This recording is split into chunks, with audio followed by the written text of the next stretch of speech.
Los apóstoles le preguntan: Señor, dinos cuándo serán estas cosas y qué señal habrá de tu venida. Y Jesús menciona una serie de señales. Y después que menciona esas señales, Jesús dice: de la higuera aprendan la parábola. Cuando ya su rama está tierna y brotan sus hojas, ustedes saben que entonces el verano está cerca. Quiere decir, Jesús está diciendo: cuando ustedes ven la higuera que su rama se pone tierna, ya ustedes saben que el verano se acerca. De esa misma forma, dice Jesús, cuando pasen todas estas cosas, ustedes pueden saber que está cerca, ¿qué cosa? La venida de Jesús. A las puertas, quiere decir, está ahí mismo. Por eso yo le llamo el tiempo de la higuera, el reloj de la higuera, o la higuera que nos sirve como una forma para medir el tiempo en el que estamos viviendo. Hay una historia que a mí me contaron en las clases de física. Casi todos ustedes, o todos ustedes deberían conocer esa historia. Y es la historia de un señor que estaba sentado debajo de un manzano, sentado pensando, cae una manzana y le da en la cabeza. E inmediatamente dijo: ¡Eureka! ¿Han oído esa historia? Es la historia de Isaac Newton, uno de los científicos más prominentes de la historia de la humanidad. De hecho, la base de muchas de las cosas que hacemos hoy está en lo que este señor descubrió. Él profundizó mucho en el campo de la física, la matemática, la filosofía, y descubrió muchas cosas que usted usa hoy de forma normal. Por ejemplo, ustedes han visto, no solo descubrió, inventó. ¿Cuántos tienen en su casa una puerta con un hueco para que entre y salga el perro? O entre y salga el gato. Eso lo inventó Isaac Newton. Inventó un sistema de monedas para que no pudieran falsificar las monedas, o para que fuese más difícil. Estoy hablando de Inglaterra. O sea, uno de sus inventos. Otro de los inventos fue el telescopio reflector. O sea, usted ve esos telescopios que miran y buscan y ven los planetas y todo lo demás. O sea, el fundamento de todo eso está ahí donde él, porque antes existían, pero la imagen era como, no era igual, era más opaca, era más. Sin embargo, con este telescopio se pudo ver mucho más de lo que se veía hasta entonces. Y trabajó mucho en lo que tiene que ver con la reflexión y refracción de la luz. Ustedes han visto cómo la luz se fragmenta cuando llueve y se divide en colores. Eso lo descubrió Newton en su taller. Ahí hizo un experimento donde tomó un rayo de luz, lo pasó por un prisma y la luz se fraccionó, se dividió en colores. Y después tomó esos colores y hizo que volviesen a salir como luz por el prisma nuevamente. O sea, impresionante, ¿verdad? El concepto de que en realidad la luz no es una luz blanca, es una luz que tiene muchas partículas de colores. O sea, este hombre es uno de los hitos de la historia. De hecho, el trabajo de Einstein, él mismo dice que se basaba mucho en el trabajo de Newton. Por ejemplo, muchas de las cosas que usamos hoy, la refrigeración, él trabajó mucho en eso. Usted, casi todos tienen un refrigerador en su casa, ¿la verdad? Escribió libros, y voy a mencionar algunos. Uno que se llama Óptica, teoría de la gravitación universal, que es lo que tiene que ver con la manzana. Supuestamente él no descubrió eso ahí, más bien le llegó a comprender mejor lo que le estaba faltando, lo descubrió en ese proceso, pero ya hacía meses que estaba trabajando en eso.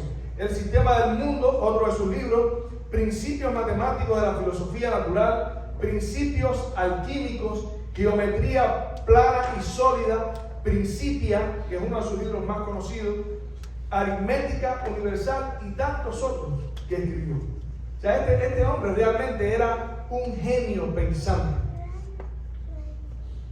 Sin embargo, saben que hay un detalle escondido de la vida de Newton que pocas personas conocen. Y es que Newton estudió, investigó y escribió tanto de teología como de descubrimientos científicos. Newton era un teólogo, aunque si bien lo mantuvo escondido. Siempre nos presentaron a Newton como un científico, pero nunca nos presentaron a Newton como un devoto cristiano. ¿Saben por qué también? Porque mantuvo ese secreto por 60 años. Probablemente porque las cosas que estaba descubriendo lo hubieran llevado a la hoguera, porque eran muy revolucionarios, lo que él descubrió en la Biblia. Ahora, Newton creía tanto en Dios. Miren una de las cosas que dijo. Dice, lo que sabemos es una gota, lo que ignoramos es un océano. Y ahora dice, la admirable disposición y armonía del universo no han podido salir sino del plan de un ser omnipotente y omnisciente.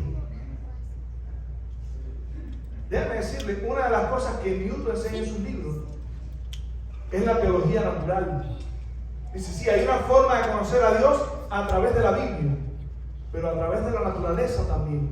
De hecho, él pensaba que Dios era una especie de matemático, físico y químico, porque él podía ver a través de las leyes de la naturaleza la mano de Dios, o sea, el diseño de Dios. Por eso es que también él habla de acción y reacción. O sea, no puede existir algo sin que antes alguien lo haya creado. Si las cosas tan complejas de la naturaleza existen y tienen tanto sentido, es porque alguien superior las tuvo que hacer. Pero no solamente superior, sino que alguien que está fuera. Porque hay personas que dicen, bueno, yo he visto que los científicos han ido tan lejos, pero ninguno de ellos ha visto a Dios. Ellos infieren que Dios está dentro de la naturaleza, que Dios está dentro de su creación, pero Dios está fuera. Quiere decir, si el universo es grande, imagínense cuán grande y poderoso puede ser Dios, que está fuera del universo y al mismo tiempo tiene la capacidad de controlar todas las cosas, de estar en todas partes, de saber todas las cosas, de conocer los pensamientos de su corazón. Ahora, una de las cosas que me llama mucho la atención son los estudios de Newton sobre profecía. Ustedes sabían que Newton escribió mucho sobre profecía, estudió, investigó los libros de Daniel y Apocalipsis. Escribió un libro que se llama Observaciones sobre las profecías de Daniel y Apocalipsis. Y lo leí de aquí, pasé un poquito de trabajo para leerlo, para ser disciplinado, porque ahora venía otra parte más emocionante, y es esta. Este es el libro. Observaciones sobre Daniel y Apocalipsis de Isaac Newton. Aquí está. Después al final se lo puedo enseñar. Esto a mí me sorprendió. Miren otro de sus libros. Cronología de los reinos de la antigüedad. Todas estas cosas eran el fundamento para poder encontrar el cumplimiento de las profecías.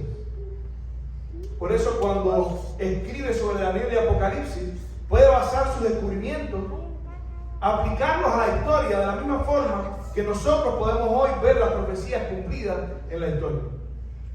Ahora yo te pregunto, si Newton, que era una persona tan inteligente, si Newton, que era una persona tan capaz, estaba interesado no solamente en teología, no solamente en el concepto de que Dios existe, sino en que Dios tiene un plan y un programa para tu vida, que no está escondido, está aquí. Y esto, lo que vamos a ver hoy, te debería decir, solamente lo que vamos a ver hoy, te debería decir, tienes que prestar más atención a estas cosas. ¿Cómo vamos a tener un descubrimiento tan grande sobre esto y no vamos a saber nada? No importa si eres cristiano, si no eres cristiano, esto es para todo el mundo. Mi llamado hoy es a seguir el consejo del apóstol Pedro.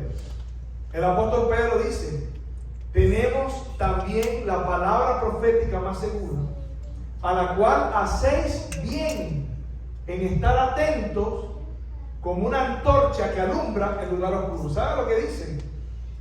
Pedro lo que está diciendo es que conocer las profecías es como vivir en luz. Y no conocerlas es permanecer en tinieblas.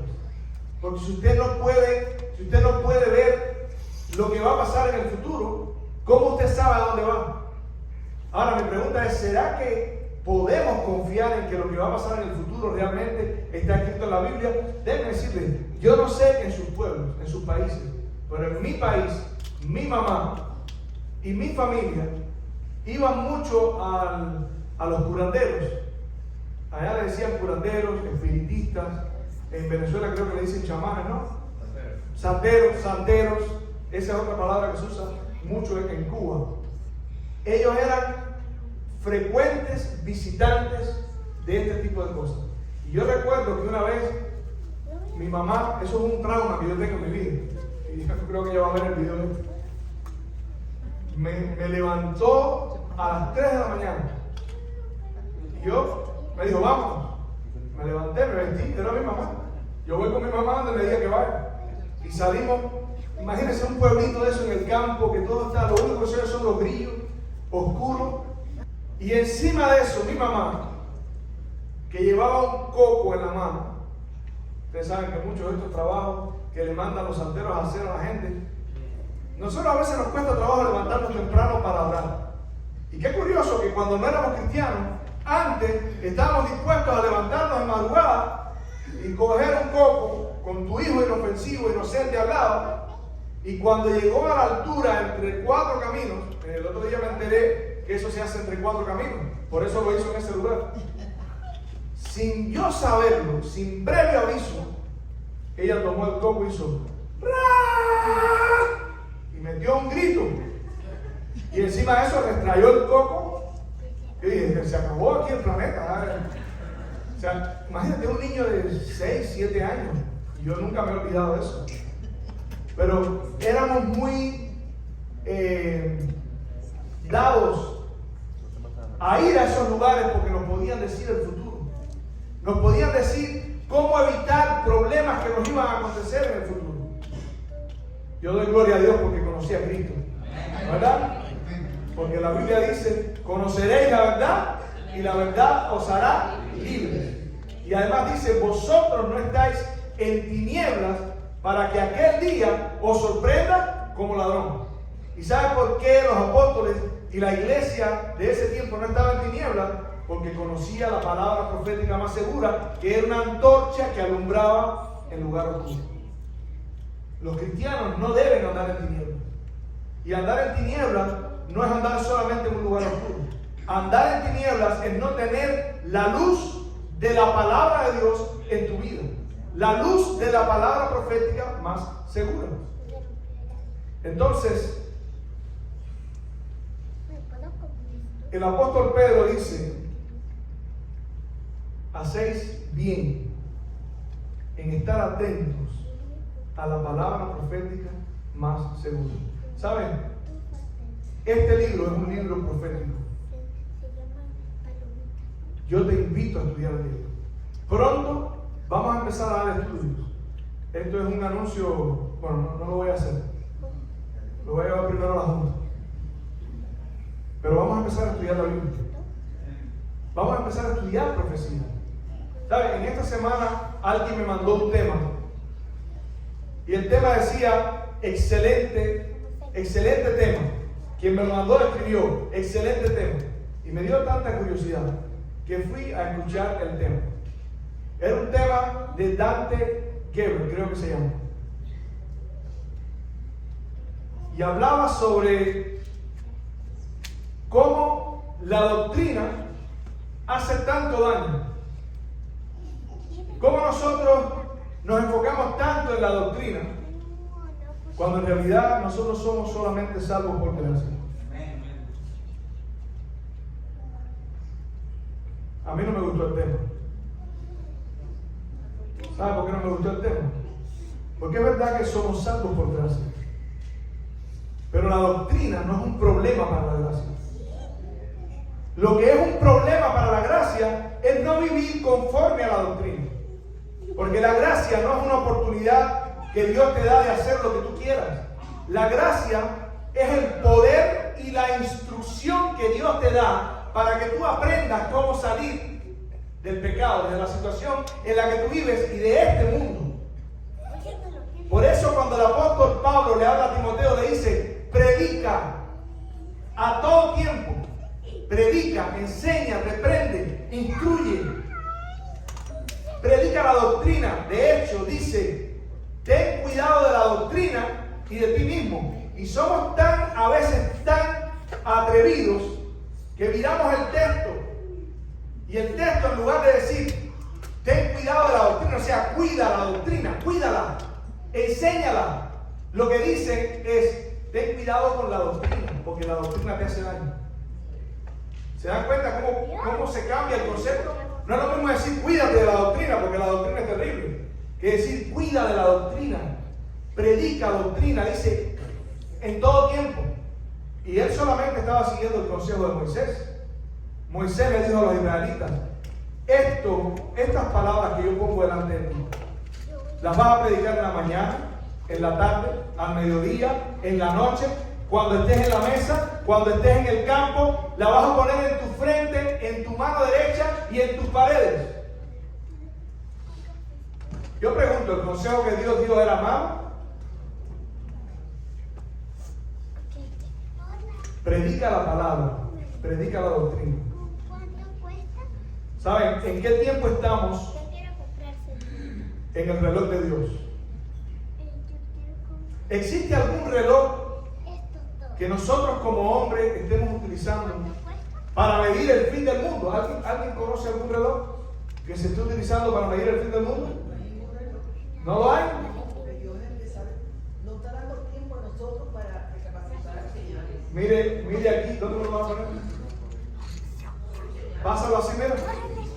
Muévelo, hágalo hacia la derecha. Tómalo y hágalo hacia la derecha. ¿Lo encontraste?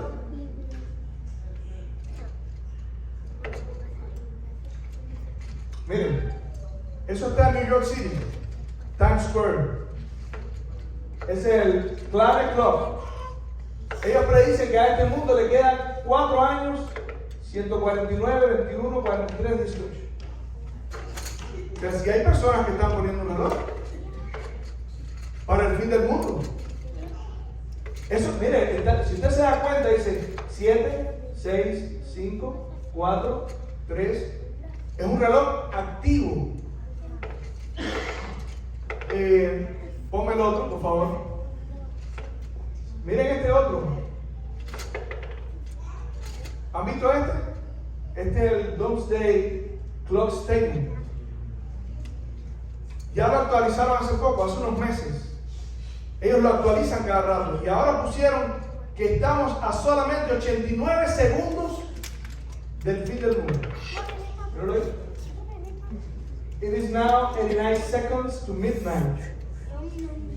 Esto es algo oficial, esto es algo que sale en las noticias. Esto no es un invento de 2 o 3 personas que quieren jugar a las casitas o que quieren jugar al fin del mundo. Esto es algo que sale en las noticias. Es un non-profit que enseña que estamos a 89 segundos. Ellos han ido viniendo a 15 minutos, 14 minutos. Y cada vez que el mundo entra en guerras, en situaciones que no existían, como por ejemplo la guerra de Ucrania y todo lo demás, ellos salen y hacen nuevamente el anuncio. Ahora estamos a menos tiempo.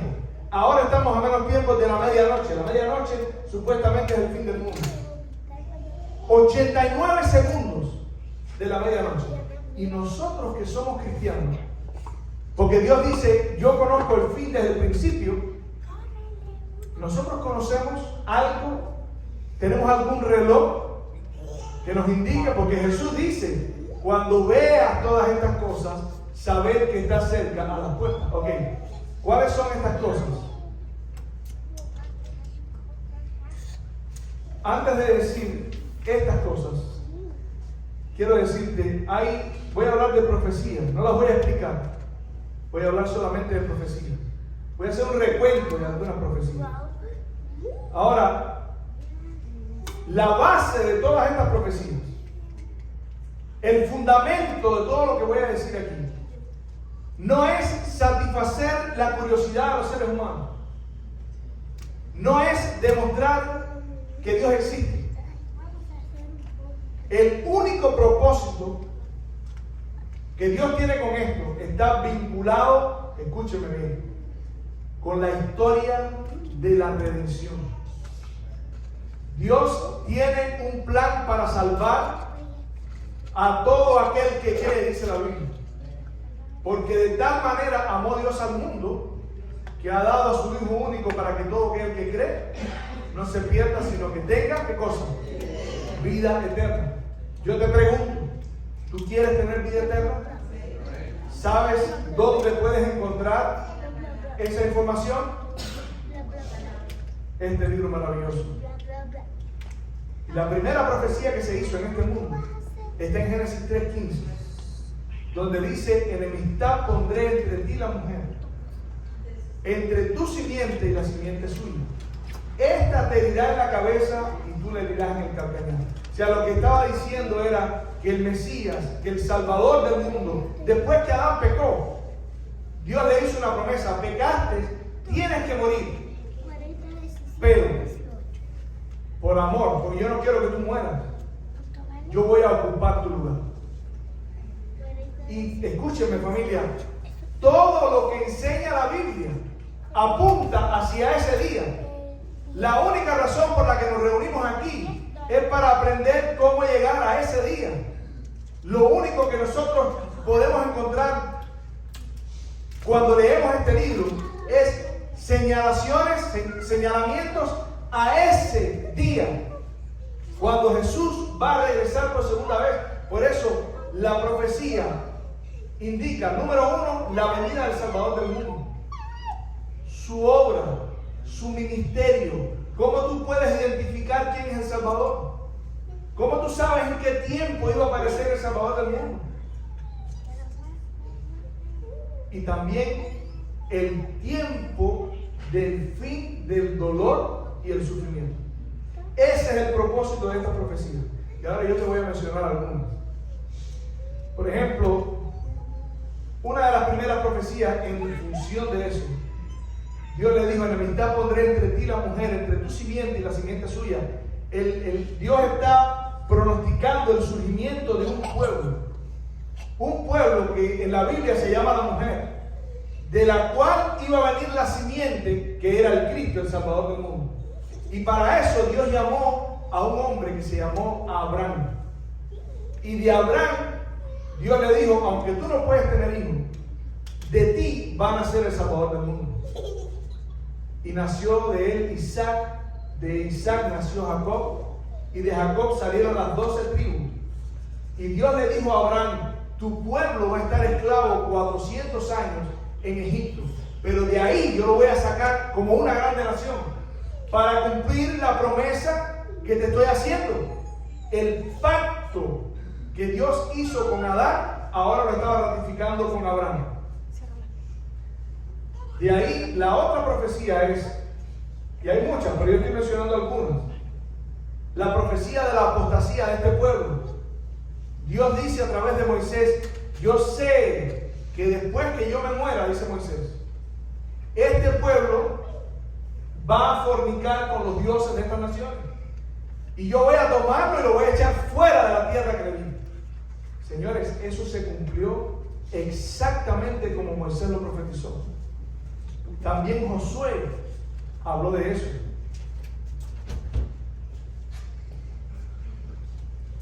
Hay una profecía que está en el libro de Isaías, también está en los Reyes, donde Dios le describe a Ezequías cómo de su propio palacio iban a haber jóvenes que iban a ser cautivos, eunucos en Babilonia.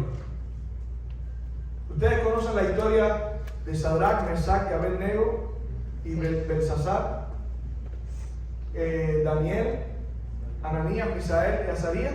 ¿Conocen? Sí. Esos muchachos cumplieron esa profecía. Probablemente ellos fueron eunucos en el palacio del rey de Babilonia. Y estoy haciendo esta historia para establecer la conexión, porque a esos muchachos Dios se les manifestó de una forma impresionante. Y recuerden que solamente estoy haciendo un bosquejo, solamente estoy haciendo un recuento, no estoy explicando profecías. Pero te quiero mostrar dónde estamos en el reloj de Dios. Mi pregunta es, ¿estás preparado para el tiempo en el que estamos viviendo? ¿Qué estamos haciendo? ¿Estamos preparados para recibir a Jesús? Si Jesús viniera ahora, hoy, ¿sabemos qué es lo que Dios espera de nosotros? A este joven, a Daniel, Dios le dio ciencia y sabiduría y le reveló algunas cosas que se extendieron desde su tiempo hasta el fin del mundo. Y Dios tenía la intención de hacerle mostrar, de hacerle ver a los hombres, a sus hijos, de que aunque ellos estaban en cautiverio, Dios todavía estaba en control. Y aunque el reino de Israel estaba cautivo, sin embargo el reino, Dios un día se lo iba a devolver, no solamente a Israel, sino a la raza. Porque la Biblia enseña que aquel que es vencido es hecho esclavo del que lo venció. Y nosotros perdimos el reino. El príncipe de este mundo era Adán. Y cuando fue vencido por Lucifer, por el diablo, por Satanás, entonces perdió el reino, perdió el señorío de este mundo. Y Jesús mismo dijo, el príncipe de este mundo, ahí viene el príncipe de este mundo, pero él nada tiene en mí. Levantaos, vamos de aquí. Y esa fue la promesa, si me pueden poner la imagen de la estatua. En esto que van a ver aquí, está descrito el capítulo 2 de Daniel y el capítulo 7. Miren, capítulo 2, capítulo 7 y capítulo 8 son capítulos paralelos. Todos enseñan lo mismo, pero uno da más elementos que otro. Si ustedes se dan cuenta aquí, esta estatua es lo que está representado en el capítulo 2 de Daniel. Y ahí se dan cuenta que la imagen tiene diferentes metales, ¿verdad? La cabeza de oro, el pecho y los brazos de plata, el vientre y los muslos de bronce, las piernas de hierro y los pies mezclados de hierro con barro cocido. A través de esa imagen, Dios le mostró el futuro, no solamente al rey, no solamente a Daniel, sino a nosotros. Porque ¿saben lo que Dios está diciendo? Yo conozco el futuro, yo te voy a decir ahora, ¿cuándo se acaba esto? Miren qué interesante. La cabeza de oro, la Biblia dice que era Babilonia. El vientre, el pecho y los brazos, la Biblia también dice, en esta profecía que está más acá, en el capítulo 7, les explico esto, en el capítulo 7 habla de la misma profecía, pero en vez de ser a través de una estatua, es a través de animales salvajes. El oro es el equivalente al león, el rey de los metales, el rey de la selva. El pecho, los brazos y el pecho, ustedes se dan cuenta que tiene dos brazos. Aquí hay un oso, al lado acá no se ve bien, pero es un oso que tiene un lado más levantado del otro, mostrando la dualidad del reino que venía después. O sea, era un reino que tenía dos reyes en medio de ellos, pero uno era más fuerte que el otro. Y tiene en su boca 3 costillas. Esas 3 costillas representan los reinos que sometió para poder llegar al poder Libia, Egipto y Babilonia. Aquí tenemos entonces, después de los medo-persas, ¿quiénes vinieron? Los que conocen historia. Los griegos, el bronce, el imperio griego. Aquí están las fechas aproximadamente de las batallas que determinaron la sucesión de un imperio detrás del otro. Y después de los griegos, ¿quiénes vinieron? Los romanos. ¿Y a Roma qué le pasó? Se dividió. La Europa que usted conoce hoy es la división del Imperio Romano. En 10 naciones, las tribus bárbaras se repartieron literalmente el Imperio Romano. Se fue debilitando, hasta que llegó un momento en que el Imperio Romano quedó dividido en fracciones. Los alamanes son los alemanes, los francos, los franceses, los visigodos, los españoles, y así sucesivamente. Pero fíjense qué interesante que la estatua tiene 10 dedos de los pies. Ahora, lo más interesante de esto, ¿en qué tiempo estamos nosotros en la estatua? Estamos en los pies. Los 10 dedos de los pies. ¿Qué tiempo hace de esto? ¿Qué tiempo hace? ¿Qué tiempo hace que se dividió? En 476, ¿verdad? 476, duró el Imperio Romano. Hasta nuestros días estamos viviendo este tiempo de gracia. Ahora, ¿por qué digo tiempo de gracia? Pues si ustedes se dan cuenta, bueno, aquí no está, pero la profecía termina diciendo que hay una gran piedra que cae sobre los dedos de los pies. ¿Sabe lo que significa la piedra? ¿Quién es la roca en la Biblia? Cristo. Dice, la venida de Cristo, dice, en los días de estos reyes, el Dios del cielo levantará un reino que no será dado a otro pueblo. Señores, estamos viviendo en los días de la venida de Cristo. Cuando yo escuché esta profecía hace 23, 24 años atrás, yo me estremecí. Porque hacía 23, 24 años atrás, ya era tarde. Ahora, usted está viendo hoy más que nunca lo que dice Mateo capítulo 24. Miren lo que dice Mateo 24, versículo 5. Respondiendo Jesús les dijo: mirad que nadie os engañe, porque vendrán muchos en mi nombre diciendo: yo soy el Cristo, y a muchos engañarán, y oiréis de guerras y rumores de guerras. Mirad que no os turbéis, porque es necesario que todo esto acontezca, pero aún no es el fin. Porque se levantará nación contra nación y reino contra reino, y habrá hambre, pestes, terremotos en diferentes lugares, y esto será principio de dolores. Entonces os entregarán a tribulación, y os matarán, y seréis aborrecidos de toda la gente por causa de mi nombre. Muchos tropezarán entonces, y se entregarán unos a otros, y unos a otros se aborrecerán. Muchos falsos profetas se levantarán, y engañarán a muchos, y por haberse multiplicado la maldad, el amor de muchos se enfriará. Mas el que persevere hasta el fin, ¿qué dice? Este será salvo. Esa es la profecía del capítulo 2, capítulo 7 y capítulo 8. Hablan sobre lo mismo. Ahora miren, familia, en el capítulo 9, en el capítulo 8, hay una profecía súper interesante de tiempo. Quiero decir algo antes del capítulo 8. En el capítulo 7 hay un periodo de tiempo de 1260 años que se cumplieron al pie de la letra. Como dije, no voy a explicar la profecía, pero del año 538 hasta 1798 sucedió exactamente lo que decía la profecía. Hay otro, imagínense, esto fue escrito cientos de años atrás. Y la precisión matemática de las fechas es impresionante. Hay otra profecía de tiempo de 2300 años. Y en esa profecía de tiempo se cumple también exactamente. Pero hay otra profecía de tiempo en el capítulo 9 que habla de 70 semanas o 490 años. Y esta de todas es la más impresionante. Porque esa profecía, escúcheme bien, señores. ¿Se acuerdan que dijimos que el propósito de la profecía era única y exclusivamente mostrar lo que Dios está haciendo para salvar la raza? Esa profecía decía el año en el que iba a aparecer el Mesías. Quiere decir, los judíos pudieron haber visto en sus libros qué año era el año de la aparición del Mesías. Y saben, es la única fecha que aparece en el Nuevo Testamento. En el Nuevo Testamento usted puede buscar los acontecimientos, ninguno describe una fecha. Pero en el capítulo 3 de Lucas, creo que es, dice en el año 15 de Tiberio César.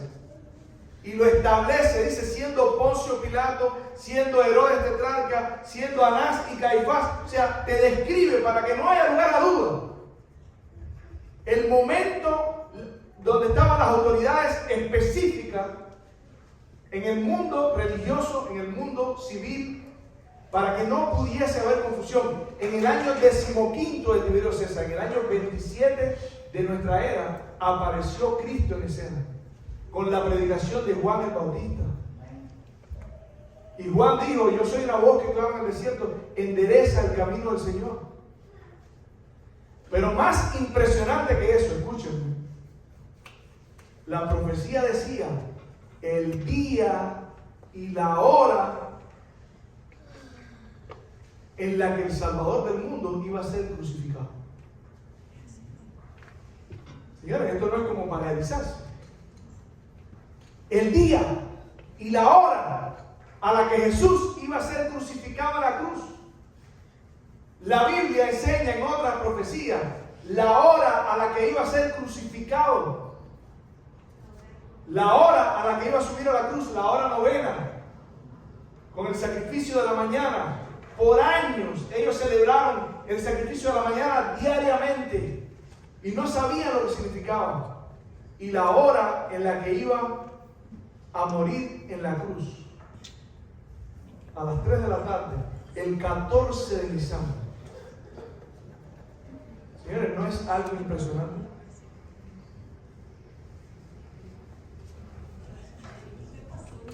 Tenemos el libro de Apocalipsis. Miren esto. Apocalipsis capítulo 2, capítulo 3, capítulo 4, capítulo 5, 6, 7, 8. Son historias. Se cumplieron exactamente como estaban escritos. 7 iglesias, 7 trompetas, 7 sellos, 7 copas. ¿Sabes dónde estamos viviendo? En la 7ª iglesia. Todas las demás se cumplieron. Vivimos en la iglesia de la Odisea, que literalmente significa la iglesia que vive en tiempo del juicio. Señores, ¿no es impresionante? De los 7 sellos, de las 7 trompetas, ¿saben en qué sello vivimos? En el 5.º sello. Porque el 6.º sello, cuando se abre, dice que el cielo se recoge como un pergamino. Es la venida de Cristo. Qué tremendo. Vivimos en el tiempo en el que Apocalipsis 11, 12, 13 son historias.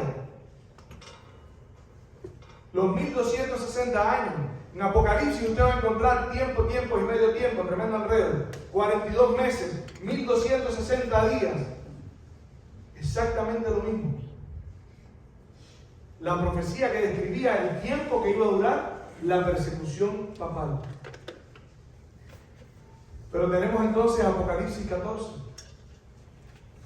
que también se cumple un movimiento que va por todo el mundo diciendo: temed a Dios y darle gloria, porque la hora de su juicio ha llegado, y adorad al Creador.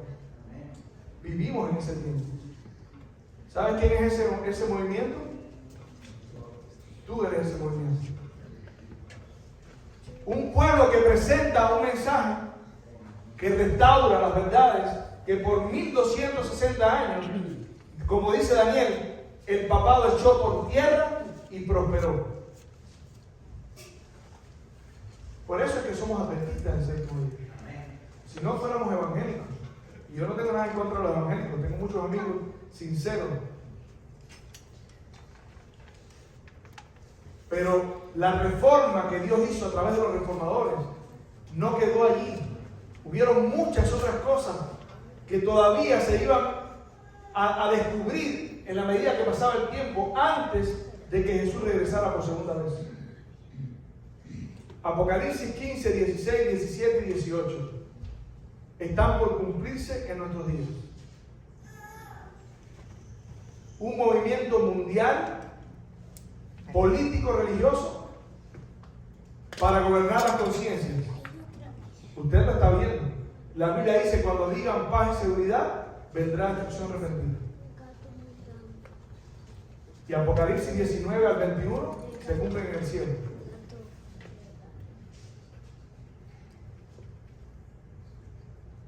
¿Qué tiempo es el que estamos viviendo? Mateo capítulo 24, miren, hay 3 cosas que dice este pasaje.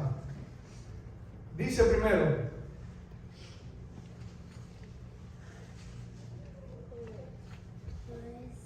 de la higuera aprended la parábola.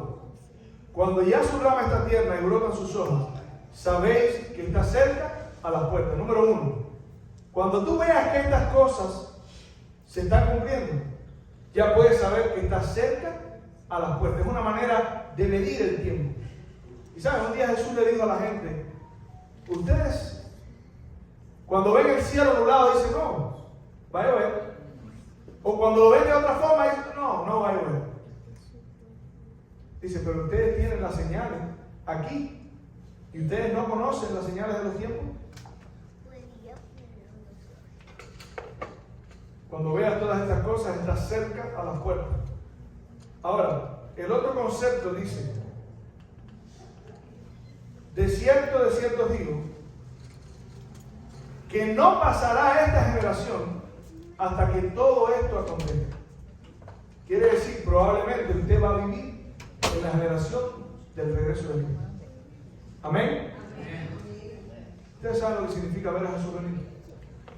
Se acabó el dolor, se acabó los problemas con la inmigración, se acabó la delincuencia, se acabaron los carteles, se acabó la droga, se acabaron los niños con cáncer, se acabaron la diabetes. Ya ahí Minerva no va a necesitar. Si llega Cristo y no se ha operado esa rodilla, no se preocupe. Ya me operé. ¿Ya se operó? No. Ah, no, y ahí Cristo la va a operar. Cristo ya no necesito. No va a haber dolor. Ahí no va a haber dolor, ni muerte, ni sufrimiento, ni clamor. Los médicos, ¿dónde está el doctor? No va a haber enemigo. El doctor está por ahí y está despedido. En el cielo no va a tener trabajo. Dice, no pasará esta generación antes de que esto acontezca. Y lo último, miren lo que Jesús dice. El cielo y la tierra pasarán, pero mis palabras no pasarán. Señores, ustedes saben cuán perseguido ha sido este libro. Estudien la historia del cristianismo. Miren, no era chiste. Si usted decía que era cristiano, se lo tragaba el dragón, así dice Apocalipsis. El dragón abrió su boca para tragar a la mujer. Bueno, al hijo que tenía la mujer. Pero como no pudo con el hijo, dice entonces el dragón se llenó de ira y se fue a hacer guerra contra el resto de la descendencia de la mujer. Los que guardan los mandamientos de Dios tienen la fe de Jesús.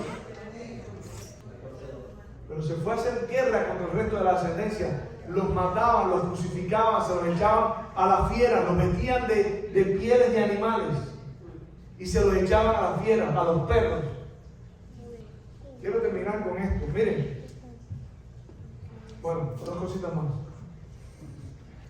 Dice aquí, el momento actual es de interés abrumador para todos los que viven. Los gobernantes y los estadistas, los hombres que ocupan puestos de confianza y autoridad, los hombres y mujeres pensadores de todas las clases, tienen la atención fija en los acontecimientos que se producen en derredor nuestro. Observan las relaciones que existen entre las naciones. Observan la intensidad que se apodera de todo elemento terrenal y reconocen que algo grande y decisivo está por acontecer. Que el mundo se encuentra en vísperas de una crisis espectacular. Y dice la última cita: las calamidades en tierra y mar, la inestabilidad social, las amenazas de guerra como portentosos presagios anuncian la proximidad de acontecimientos de la mayor gravedad. Las agencias del mal se coligan y acrecen sus fuerzas para la gran crisis final.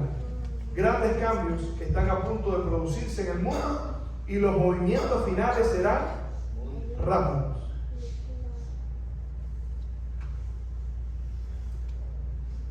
¿Cuán pronto es pronto? No lo sabemos. Pero algún día les voy a contar sobre otras cosas que están pasando, que les van a parar los pelos de punta. Ojalá usted pueda tener una libreta y anotar y comenzar a estudiar estas cosas, porque la Biblia dice que el justo por la fe vivirá, pero la fe viene por el oír y el oír de la palabra de Dios. Quiero invitarles a buscar Romanos capítulo 13 y terminamos con las palabras del apóstol Pablo. Romanos capítulo 13, versículo 11, dice allí: y esto conociendo el tiempo, que es ya hora de levantarnos del sueño, porque ahora está más cerca de nosotros nuestra salvación que cuando creímos. La noche está avanzada, se acerca el día. Desechemos pues las obras de las tinieblas y vistámonos las armas de la luz. Andemos como de día honestamente, no en glotonerías ni borracheras, no en lujurias y lascivias, no en contiendas y envidias, sino vestidos del Señor Jesucristo, y no proveáis para los deseos de la carne. Que Dios te bendiga, iglesia. Amén.